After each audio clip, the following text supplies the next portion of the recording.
melaporkan di Polresta Jakarta Selatan, boleh melaporkan di Polda Metro Jaya, boleh melaporkan ke Bareskrim Mabes Polri.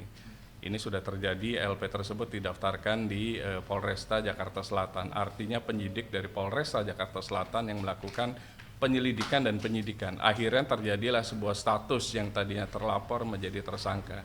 Karena ada 2 alat bukti minimal, saksi dan visum tadi. Visum itu alat bukti, kemudian saksi, CCTV, dan lain-lain menyatakan sudah terjadi kekerasan dalam rumah tangga. 2 itu saja bisa membuat terlapor naik statusnya menjadi tersangka. Kemudian berproseslah. Kemudian tiba-tiba katakanlah pelapor melihat masih iba. Saya bisa nggak mencabut? Boleh-boleh saja. Sebelum masuk SPDP, sebelum masuk ke tahap 2. Tahap 2 itu kemana? Ke penuntutan. Artinya kalau Polresta Jakarta Selatan berarti Kejaksaan Negeri Jakarta Selatan. Sebelum masuk ke sana, Polresta masih punya tupoksi yang namanya SP3, Surat Pemberitahuan Penghentian Penyidikan. Itu boleh. Sepanjang dicabut dan mereka melakukan perdamaian antara pelapor dan terlapor, antara pelapor dengan tersangka. Itu boleh-boleh saja sebenarnya. Namun balik lagi, apakah goalnya hanya itu atau goalnya itu mungkin dasar untuk misalnya gugat cerai, bisa-bisa saja kan. Artinya kalau memang kekerasan dalam rumah tangga itu sebuah karakter kalau menurut kami, dan itu sudah susah untuk dihilangkan. Jadi pertanyaan tadi, apakah boleh dicabut? Boleh dicabut, karena itu adalah delik aduan, bukan delik umum kayak terorisme, tapi delik aduan dari pelapor. Pelapor mengadukan terjadinya tindak pidana, dugaan tindak pidana oleh yang dilakukan oleh terlapor. Terlapor menjadi tersangka. Kalau dicabut, mereka bikin akte perdamaian dulu. Akte perdamaian antara pelapor dengan terlapor atau pelapor dengan tersangka sekarang. Setelah itu pelapor mencabut LP-nya. Setelah mencabut LP-nya, Polresta Metro Jakarta Selatan membuat namanya SP3 yang ditandatangani oleh Kapolresta Jakarta Selatan. Boleh saja, itu hukum acara pidana yang berlaku di Indonesia. Yang penting hukum acara pidana kita mengatur bahwa pelapor boleh mencabut laporan polisi, dan polisi tidak boleh menolak, karena yang memulai laporan itu adalah pelapor karena delik aduan.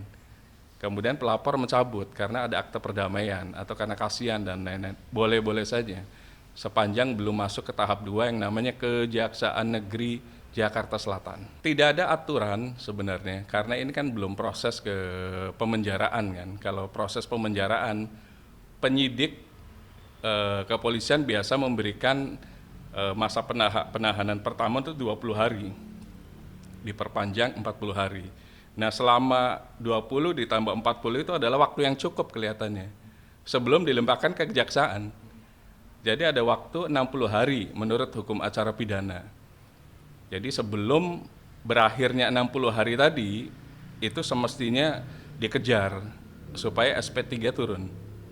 Kalau lebih dari itu nanti ditanyakan sama Kejaksaan Negeri Jakarta Selatan, mana nih SPDP-nya? Kan udah Anda tahan.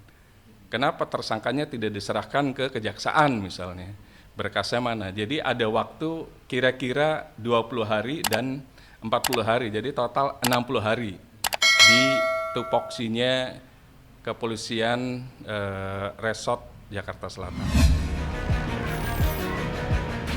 Kaget banget sih, tapi itu dia, namanya kita tuh rumah tangga emang harus banyak menyelami, sabar karena aku udah pernah ngalamin rumah tangga dan sama perceraiannya karena KDRT dan mungkin lebih parah gitu.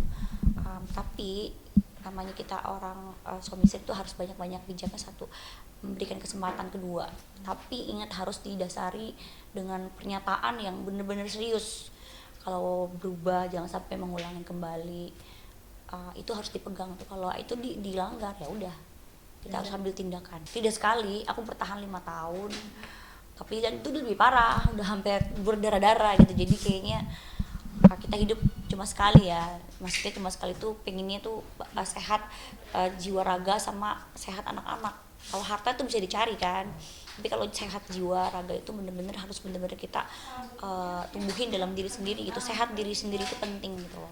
Kalau aku pribadi sih melihatnya, emang aku tidak pernah menyetujui pada siapapun laki-laki yang memberikan kekerasan kepada perempuan, baik itu masih posisinya itu sebagai keluarga, sebagai pacar, sebagai apalagi sebagai istri gitu ya, sebagai suami gitu. Aku tidak menyetujui, sangat menentang. Tapi kalau misalnya Dedek Lesti itu udah berpikir dengan baik, mungkin kan namanya masih kecil, dia masih umurnya masih muda banget, rumah tangganya masih baru, masih labil, hal-hal kayak gitu tuh masih belum bisa dikontrol untuk cara berpikir dewasanya. Sama-sama akhirnya mungkin mereka kan komunikasi masih berjalan, sama-sama saling menyadari, introspeksi, dan demi anak ya, aku lihat tuh anaknya sangat luar biasa, pinter banget. Al-Fatih itu pinter banget, terus apa ya, penghiburnya Lesti juga, dan mungkin Bilar pun merasakan hal yang sama gitu loh, karena ngeliat anak dan akhirnya mungkin bisa ada rasa untuk memperbaiki. Enggak sih, curhatannya cuma bilang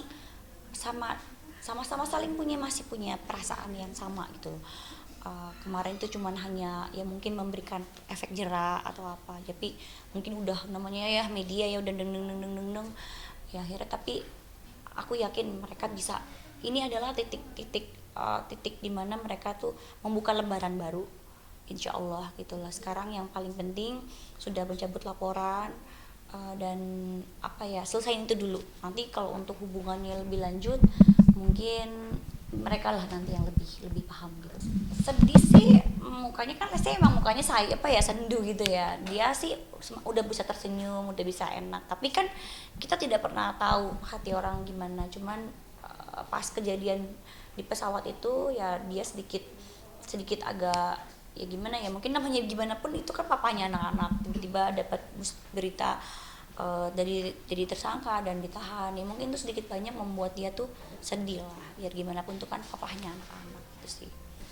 Mungkin kan namanya dia lagi punya masalah, dia punya masalah, dia datang ke tanah suci minta petunjuk. Mungkin selama di sana dia sudah mendapat petunjuk yang terbaik, sudah komunikasi dan mungkin bicara sama orang tua bagaimana baiknya. Dan menurut aku dia punya orang tua yang sangat luar biasa, yang selalu ada di buat Lesti, dan apapun keputusannya anaknya sebagai orang tua mungkin hanya bisa mensupport dan doa sih gitu. Aku ketemu cuma di Madinah dan cuma 1 hari itu. Kalau orang sama ayahnya udah deket sekali kan, karena aku bilang seorang ayah itu adalah cinta pertama anak gadisnya gitu. Jadi menurut aku papahnya Lesti itu sangat, kejadian kemarin terpukul, kelihatan banget ya. Tapi kembali lagi, apapun demi kebahagiaan anaknya juga, pasti dia akan support itu. Mamahnya juga sangat mensupport lah, sangat dari diri dia dengan dia jagain DDL begitu maksimal. Saya rasa Lesti di keluarga yang tepat gitu.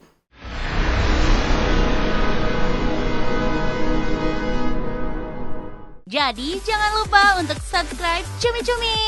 Ditekan ya tombol lonceng merahnya.